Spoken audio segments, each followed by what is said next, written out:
Ошто ишкер Жалил Атамбаев кармалды. Ал мамлекеттик кызматта иштеп жүрүп, мыйзамсыз баюуга шектелген.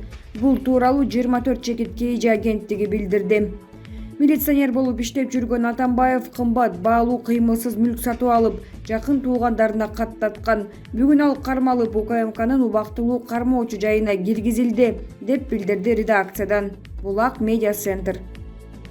Дастан Бекешев Алярбек Абжалиев Кыргызстандан чыгып кеткен. Жогорку кеңештин депутаты Алярбек Абжалиев республика ата журт учурда Кыргызстанда эмес, деди депутат Дастан Бекешев. Бул тууралуу 3 мартта Конституция боюнча референдумду дайындоо тууралуу мыйзам долбоору каралган парламенттик жыйында айтылды. Анын айтымында документке айрым депутаттар 2 жолу кол койгон. Максат Сабиров мандатын тапшырган, Алмазбек Акматов көз жумду. Алярбек Абжалиев азыр Кыргызстанда эмес. Шашенбек Абдыкеримов жок, Кубанычбек Жумалиев абакта. Мүмкүн ошол жактан кол койгон, деди депутат. Ал эми төрага Талант Мамытов хронология алмашып жатканын айтып жооп берди. Конституция демилгеленгенде бул депутаттар биздин арабызда болчу, деди төрага. Депутат Алярбек Абжалиевке карата мыйзамсыз баюу беренеси менен сотко чейинки өндүрүш иштери башталганы жарыяланган. Булак Назар Ньюс чекит КЖ. Турсунбек Акун Гөлбаевдин абактан бошотулушу туура болгон жок. Ал аягына чейин абакта олтурушу керек болчу, деп билдирди укук коргоочу, мурдагы акыйкатчы Турсунбек Акун 3 мартта Медиа Центр мультимедиалык маалымат агенттигине комментарий берип, ал белгилегендей Крым чөйрөдө жүргөндө жөнөкөй жарандардын мал мүлкүн, акчасын тартып алат, коркутуп, үркүтүп, укугун тебелейт же башка кысымдарды көрсөтөт. Мындай мыйзамдагы ууру атыккан адамдар сөзсүз жазаларын алышы керек. Гөлбаевдин жасаган кылмышына ылайык күнөөсүн далилдеп, анан кармаш керек эле. Камалдыбы? Демек аны соттоп, аягына чейин жазага тартуу шарт болчу. Эми болсо үй камагына чыгарып салды. Анда күнөөсү далилденген жок. Демек бийлик жакшы иш алып барган жок деген ой калтырат, деди мурдагы акыйкатчы. Ошол эле ал АКШнын Кыргызстандагы элчилиги Гөлбаевдин абактан бошотулушуна тынчсызданган билдирүү таратканы туура эмес деген оюн айтты. Бул АКШнын Кыргызстандын ички саясатына одоно кийлигишүүсү болуп саналат. Андай болсо эмне үчүн Матраимов камалганда комментарий берген жок, деп кошумчалады Акунов. Булак медиа центр. Уранга Куран окутабызбы же Орусияга беребизби? Бүгүнкү күнү урандын гени 28 өлкөдө гана бар. Анын ону уран генин иштетүү боюнча алдыда турат. Уран иштетүү боюнча кошуна Казакстан 17500 тонна менен дүйнөгө 1-орунда. 6-орунда Орусия 3600 тонна. 7-орунда ашынабыз Өзбекистан 2400 тонна. Орусияда урандын 800 000 тонна запасы бар. 7 жерде урандын генин иштетип жатышат. Уранга болгон талап өсүп баратат. Кызыл омпол уран генине болгон кызыгуулар Акаевдин учурунда көбөйө баштайт. Отунбаеванын ген тууралуу маселеге убактысы жеткен жок. Ал эми Атамбаев, Жээнбековдор номер 151 мыйзамга кол шилтеп, учурунда Юразия компаниясын иштетүүгө далалат кылышты. Бирок эл алдыдагы дуктары жеткен жок. 2009 жылы президент Бакиев Кыргыз Республикасынын экологиялык коопсуздугун камсыздоо үчүн жалпы техникалык регламент жөнүндө номер 151 Кыргыз Республикасынын мыйзамына кол коёт. Бул мыйзам айлана чөйрөнү коргоо үчүн кабыл алынган. Мамлекеттин экологиялык коопсуздугун камсыздоо үчүн көп гендерди иштетүү үчүн тыюу салынган.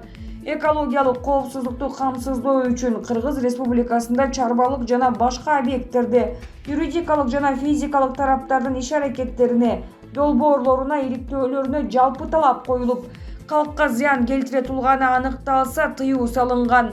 Бул мыйзамдын негизинде кызыл омпол уран генинде иликтөөлөр токтотулган.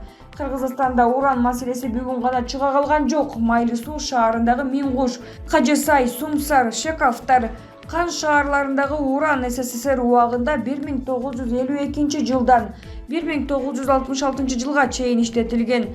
Ал кезде Магета сыяктуу уранды иретке сала турган эл аралык уюмдар болгон эмес. Ошондуктан уран чаржайып Москванын көзөмөлүндө казылып алынчу. Буларды көмүп тазалап жок кылуу Москванын көздөй милдети болсо да, СССРдин тарап кетишине шылтоолоп, өз жериңердеги көйгөйдү өзүңөр чечип алгыла дегендей салкын мамиле кылышкан. Кыргызстандан бюджети үчүн бул уран калдыктарынын салмагы оор болгон.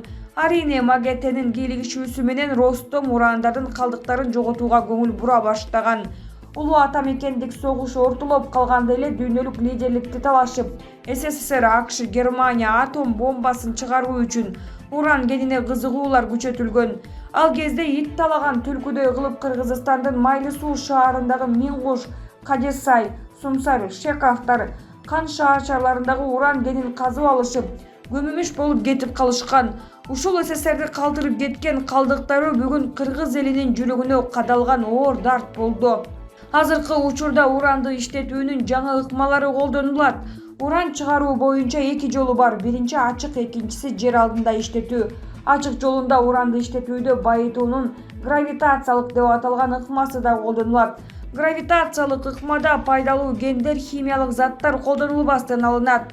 Бир гана жүгүртмө суулар пайдаланылып, кийин ал жасалма көлгө топтолуп, кайра тазаланат. Уран чыга турган Ташбулак кенинде так ушул экологияга зыяны тийбеген гравитациялык ыкма колдонулат. Анда бекемделген контейнер менен уранды кайра иштетүү үчүн Кара Балта тоо кен комбинаты ташталып, ошол жерден инвесторлорго жөнөтүлөт. Иштете тургандар концентратты атайын коргоочу контейнерде ташылат.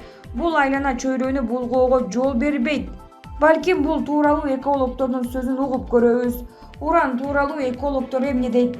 Ысык көлдөгү Кызыл Омпол уран кенинде чалгындоо иштери жүрүп жаткан. Ал жердеги экологиялык коопсуздукта сакталып, жергиликтүүлөргө зыян тийбейт деп ишендиришүүдө.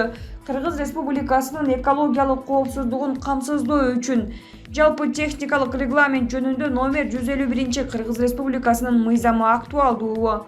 Айлана чөйрөнү коргоо жана Токой чарбасы мамлекеттик агенттигинин экс-директору Абдыкалык Рустамов мындай дейт. Бардыгы эле радиациянын зыяндуулугу же ушул сыяктуу пикирлерин айтып жатышат. Ал жакта радиациянын кайсы түрү бар, маселе ушунда болуп жатпайбы? Биз атайын мониторинг жасадык. Мындан улам мен аймакта радиация күчтүү дегенге кошула албайм. Ген жайгашкан аймакта болгону 7-8 чабандын үйү бар экен. Ал эми балыкчыдан 30 километр узак, Ак Кочкорго чейин андан да узак. Экинчиден аяктан уранды чайкап туруп эле Кара Балтага алып кетишет. Анан да Кызыл Омпол аймагынан айлана чөйрөсүн жаңы технологиялар менен коргоп, рекультивация жасап беребиз деп жатышат. Бардыгы бүткөндөн кийин тыкыр текшерүүдөн өтөт. Кийин ал жерге кайра чөп өссө, мал жайса жаманбы? Азыр барып көрсөңөр чөбү саргайып кеткен. Уранды алып кетип дарылагандан кийин айлана кадимкидей тазара түшөт. Кара Балтада Советтер Союзунан бери эле иштеп келе жаткан тоо кен комбинаты бар. Кенди сактай турган жери талапка толук жооп берет. Жаман бир нерсе болуп кетсе дегенге мен такыр кошула албайм. Кенден чыккан саркынды суулар Чүй каналына куят деп да жатышат. Мен Чүйдүн каналына куят дегенге такыр кошулбайм. Андай болушу да мүмкүн эмес. Ал үчүн химияны терең окушубуз керек болуп калат. Бул кенди жөн эле ызычуу кыла берген болбойт. Бул атомдук жер, ядролук жарылуу эмес да. Бул жерде жаралып жаткан тополоңго такыр түшүнбөй койдум. Ген иштетүүчү компаниянын лицензиясы 2020 жылы бүтөт экен. Элге мыйзам чегинде каражат төлөп жатышса, бардыгы талапка жооп берип жатса, карап көрүп ГКМПМ чечип бериши керек да. Токтобошу керек, себеби аталган жактан уранды алып кетүү 30 жылдык долбоорду түзөт.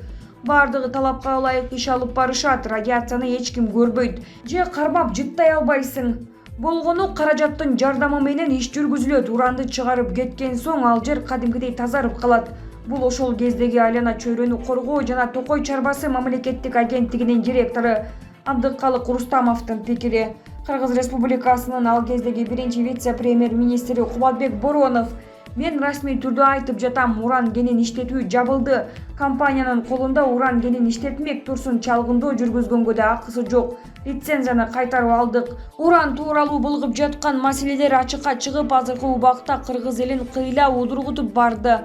Аз жерден уран казсак эле Чернобыльга айланабыз деп түшүнүшпөй чуу салгандар да болду. Уран радиациялуу зат экенин эч ким танбайт. Кыргызстанда уран качан МАГАТЭнин эксперттери терең анализдеген өткөргөн соң гана уран кенин иштетүүгө уруксат алышат. Кыргыз Республикасынын экологиялык коопсуздугун камсыздоо үчүн жалпы техникалык регламент жөнүндө номер 151 Кыргыз Республикасынын мыйзамы күчүнөн тайдыбы? Азизбек Келдибеков, Булак, Назар Ньюс, Чекиткейже.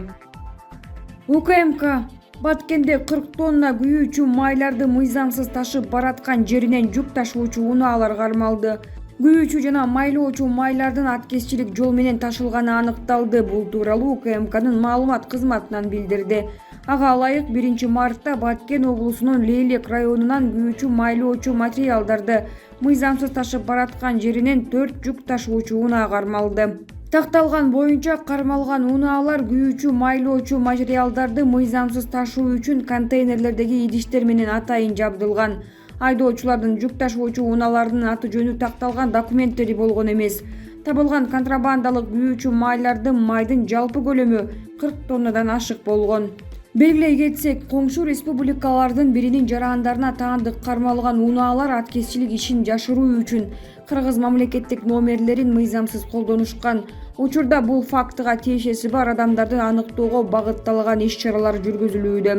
Өкмөттүн токтомуна ылайык өлкөдө Евразия экономикалык бирлигинин бажы аймагынын чегинен тышкары нефтини жана мунай заттарын экспорттоого убактылуу тыюу салынганына байланыштуу республика боюнча аткезчиликке каршы жигердүү күрөшөбүз, деп айтылат УКМКнын билдирүүсүндө. Булак Назар Ньюс, Чекит KG.